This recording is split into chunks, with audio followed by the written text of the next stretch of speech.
Quero falar para vocês uma coisa muito importante. Eu quero abordar para vocês um assunto chamado crenças. E não estou falando de crenças religiosas. Eu estou falando daquela crença que você tem sobre você, sobre o seu trabalho, sobre os seus amigos, a cidade que você mora, sobre o país, sobre o universo, sobre a natureza, aquelas crenças subjetivas pessoais. Para falar sobre crenças, eu preciso explicar um pouquinho para vocês sobre cérebro e mente. Muito bem. Em 1975, na Universidade de Santa Cruz, na Califórnia, 2 professores resolveram estudar o funcionamento do cérebro. Criaram o Manual de Instruções do Cérebro. Fundaram a PNL, Programação Neurolinguística, que na verdade é o manual do funcionamento dessa máquina tão maravilhosa chamada cérebro. Eles fizeram uma analogia do cérebro com o computador. O cérebro seria o hardware, a parte rígida do computador, o HD, aquele disquinho que fica dentro do computador. A mente é o app, é o software, é o programinha que roda no cérebro, é o programa, é o Windows que roda no computador. Todos nós nascemos só com o cérebro, e aos poucos vão se instalando os apps, os programinhas, vão se instalando crenças, paradigmas, ideias, vão se instalando traumas, coisas boas e coisas ruins. Esses são os programinhas que são instalados no seu cérebro, e a somatória de todos eles resume-se na nossa mente. Então, mente é aquilo que nós programamos no nosso cérebro, tá? Isso aqui é um iceberg. Vocês podem olhar que a ponta do iceberg está acima do oceano, está acima do nível do mar, mas o corpo, a principal parte do iceberg, está abaixo do nível do mar. É por por que eu estou mostrando essa foto? Porque nós costumamos, dentro de PNL, usar uma metáfora, que a nossa mente consciente é apenas o topo do iceberg, e a mente inconsciente, ou subconsciente, é toda a parte de baixo do nível da água, o corpo propriamente dito do iceberg. O que é que eu quero dizer com isso? Nossa mente consciente é essa que nós estamos usando agora. Eu para falar com vocês, vocês para ouvirem, vocês estão pensando aí, fazendo perguntas para vocês mesmos. Essa mente consciente que acorda e dorme junto com a gente. Mas nós temos uma mente muito maior, chamada de mente inconsciente ou subconsciente, que fica escondida e que nós não temos acesso fácil a ela. Existem regrinhas para ter acesso a ela. Mas dentro desse corpo todo aqui,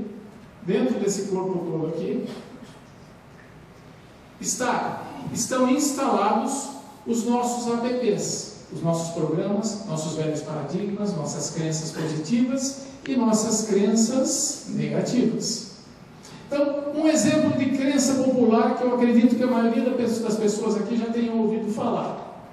Uma crença que está aí, no subconsciente da maior parte da população do mundo. Vamos lá, vocês vão me ajudar. É mais fácil um camelo passar pelo buraco de agulha do que...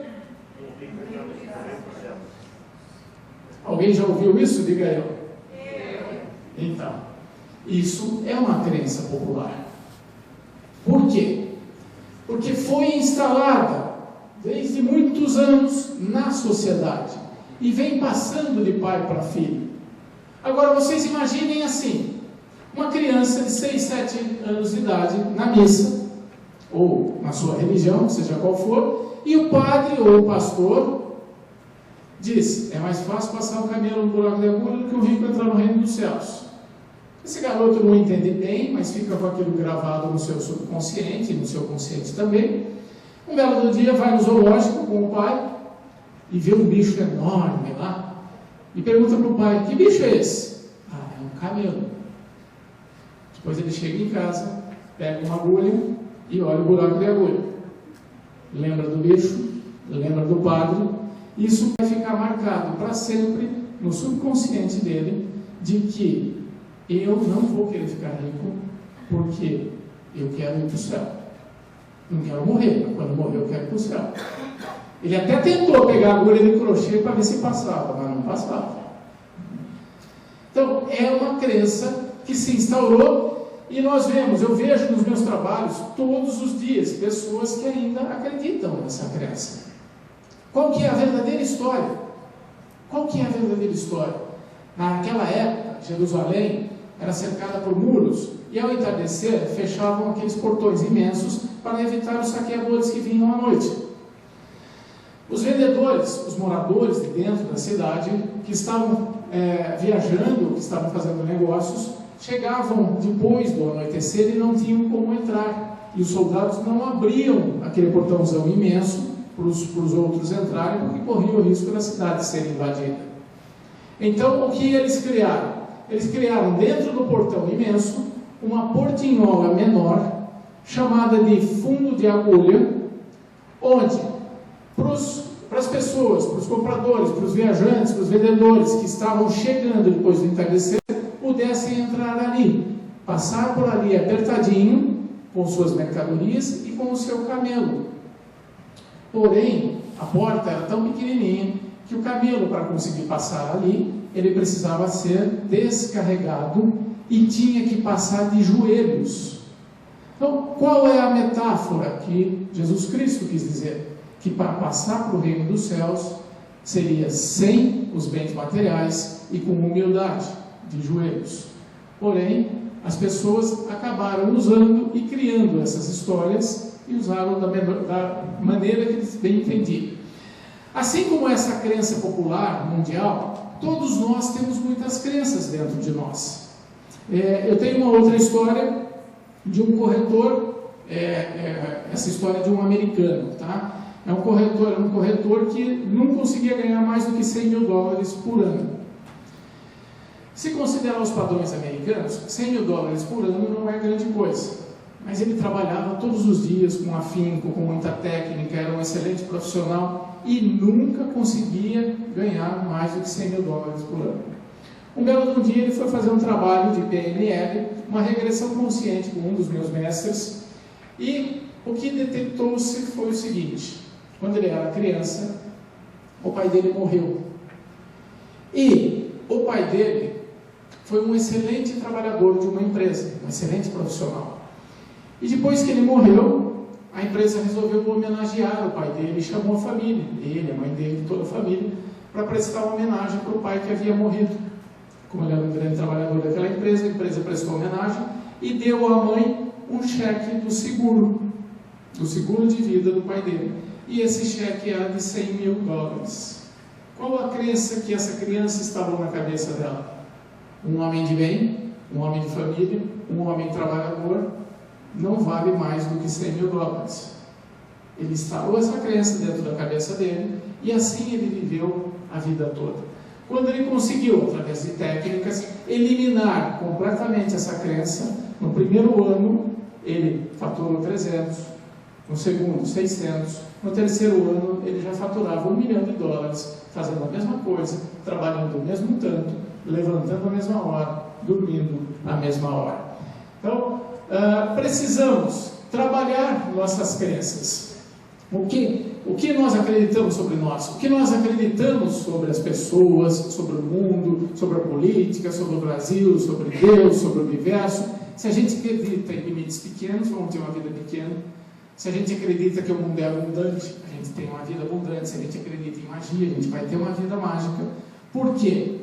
O que as religiões chamam de Deus, o que os místicos e holísticos chamam de universo, a ciência chama de subconsciente ou inconsciente coletivo.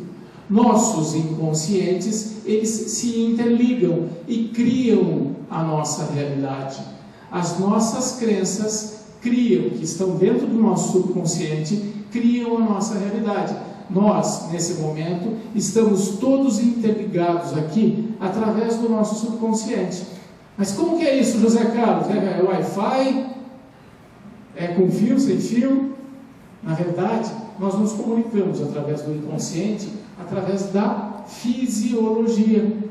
A maneira como eu me comporto, a maneira como eu me expresso, a maneira como eu falo, as minhas reações, que são todas instintivas, são todas decorrentes das minhas crenças, e isso os inconscientes ficam se analisando. Sabe aquela história assim? Que você encontra uma pessoa assim, meu santo não bateu o cu dela. Quem já viveu isso? Diga aí. Meu santo não bateu o cu dela. E não sabe por quê. É o inconsciente coletivo, o seu inconsciente se alinhou com o dela e existem naquela pessoa valores que são contraditórios aos seus valores. Por isso, o teu subconsciente mandou a seguinte sensação para você: foge dela, tem alguma coisa errada.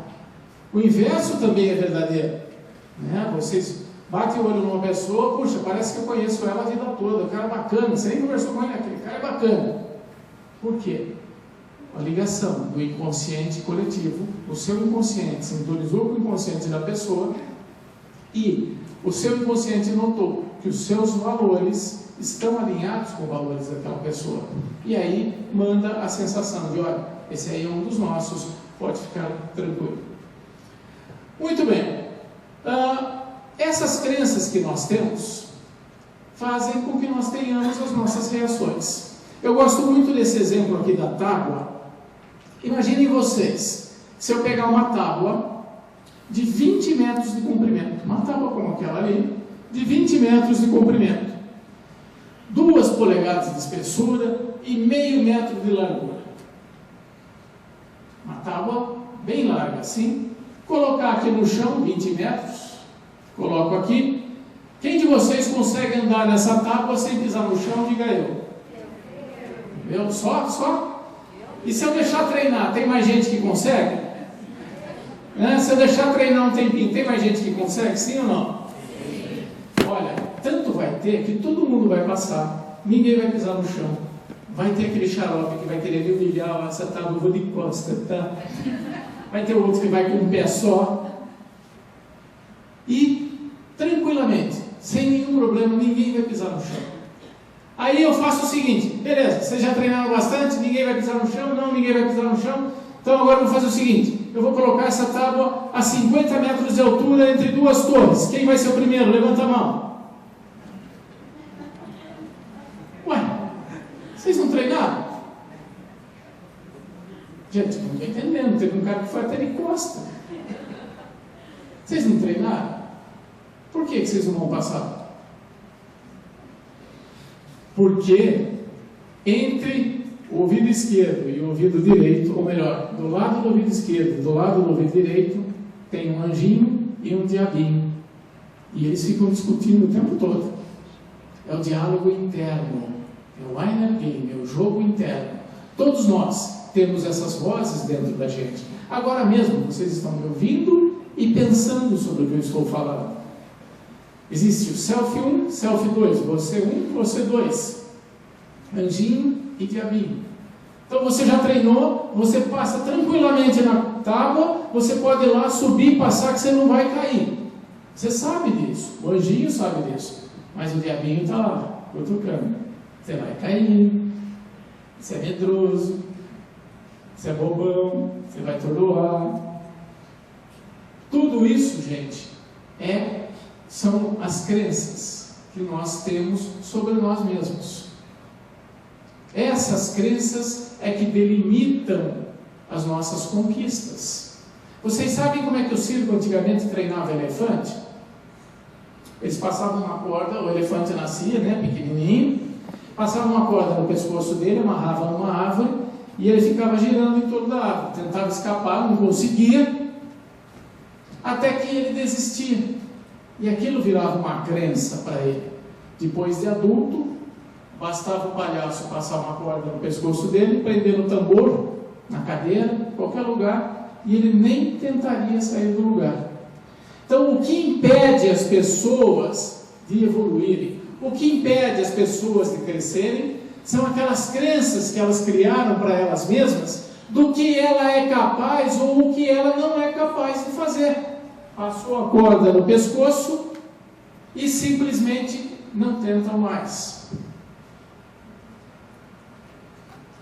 Então eu convido vocês para eliminar essas crenças, fazer o seguinte: regrinha, declarar uma forma de criar novas crenças. Eu falei para vocês que existem regrinhas para a gente modificar nossas crenças. Uma das regrinhas é você repetir e visualizar aquilo que você quer para você e não aquilo que você não quer. Então, o declarar. Eu declaro ser saudável. O verbo declarar, no português, para o brasileiro, é um verbo muito poderoso. É um verbo que nós chamamos em PNL de âncora, que já está ancorando o seu psicológico. Porque o juiz de direito chega e fala: eu declaro culpado, eu declaro inocente. E uma vez declarado, não tem mais o que fazer. O juiz de paz diz: eu os declaro marido e mulher. E uma vez declarado, se não quiserem permanecer casados, tem que ir buscar o divórcio. Você tem que aprender a declarar para você. Eu declaro ser saudável. Então, eu começo a me visualizar saudável. Eu começo a me enxergar de maneira saudável. Eu começo a me sentir saudável. E começo a fazer o que as pessoas saudáveis fazem. Depois eu me enxergar saudável. Depois eu me sentir saudável. Depois eu me visualizar. Como é que eu quero me ver no futuro? Eu começo a fazer o que as pessoas saudáveis fazem. Como as pessoas saudáveis. Faço atividade igual as pessoas saudáveis. Vou copiando as pessoas saudáveis. E logo eu me torno uma pessoa saudável. Simples assim. Simples, mas não é fácil. Tem que praticar. Eu sou rico. Começo a me comportar como uma pessoa rica. Em qualquer área da vida. Financeira, nos relacionamentos, na saúde. Qualquer área da vida. Sou rico e próspero. Qualquer área da vida. Começo a me sentir como eu quero me ver daqui 5 anos. Começo a me comportar como eu quero me ver daqui 5 anos. E começo a fazer, a copiar o que os ricos fazem. E em breve, em 5 anos, eu estarei rico. Daí a explicação da loteria da Califórnia, que eu contei para vocês. As pessoas eram pobres, se sentiam pobres, faziam o que pobre fazia. Tinha pobreza, de repente deram dinheiro. Mas eles continuavam se sentindo pobres, fazendo o que o pobre faz com dinheiro. Sentindo pobre, fazendo o que o pobre faz, dinheiro acabando. Sentindo pobre, fazendo o que o pobre faz, sem dinheiro. Eles forçaram a voltar. Por quê? Crenças já instaladas no seu subconsciente. O inverso também é verdadeiro. A gente pode ver muitas pessoas aí muito bem de dinheiro, por exemplo, que se sentem ricos, comportam-se como ricos, fazem o que os ricos fazem, têm riqueza e de repente acaba perdendo por algum motivo essa riqueza. O que acontece? Em pouco tempo a pessoa vai recuperando. Vejam vocês o Bill Gates. A cada 2 anos ele é obrigado a doar parte do que ele tem, porque ele se torna o homem mais rico do mundo. Passa 2 anos ele volta a ser o homem mais rico do mundo. Porque ele se sente rico. Ele faz o que os ricos fazem, ele volta a ser rico. Outra coisa, para eliminar essas crenças, o verbo solicitar. Muitas pessoas têm aquela crença de ficar esperando, de ficar torcendo para que dê certo.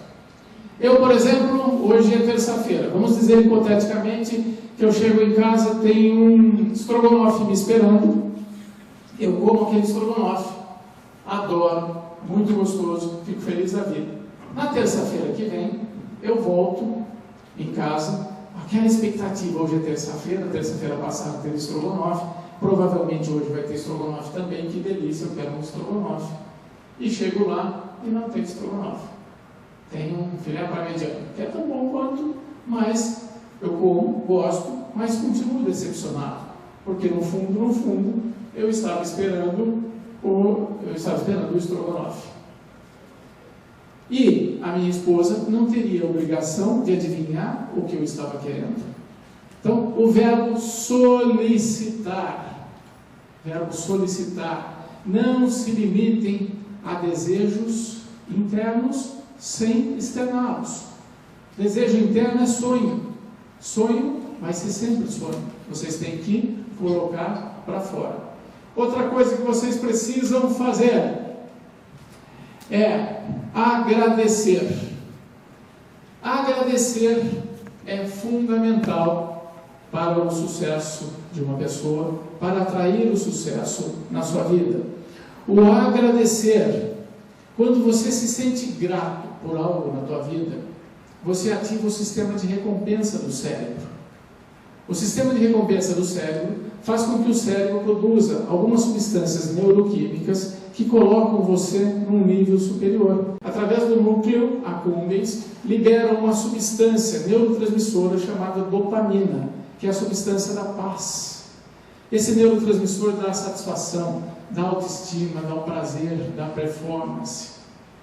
Uma outra via neural, o simples fato de você se sentir grato no hipotálamo, é fabricado um hormônio chamado ocitocina, que através da glândula pituitária ele cai na corrente sanguínea, e esse é o hormônio do amor, que reduz também os medos, as angústias, as fobias, a raiva.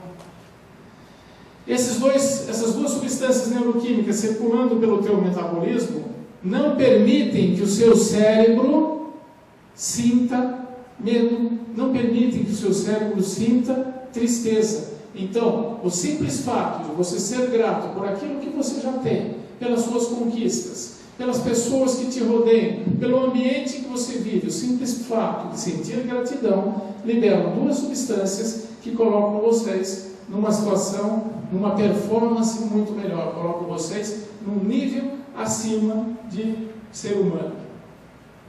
E finalmente, o verbo arriscar. Vamos falar do circo de novo? Se o trapezista está balançando num trapézio, para ele passar para o outro trapézio, ele tem que, num determinado momento, largar esse trapézio para alcançar o próximo.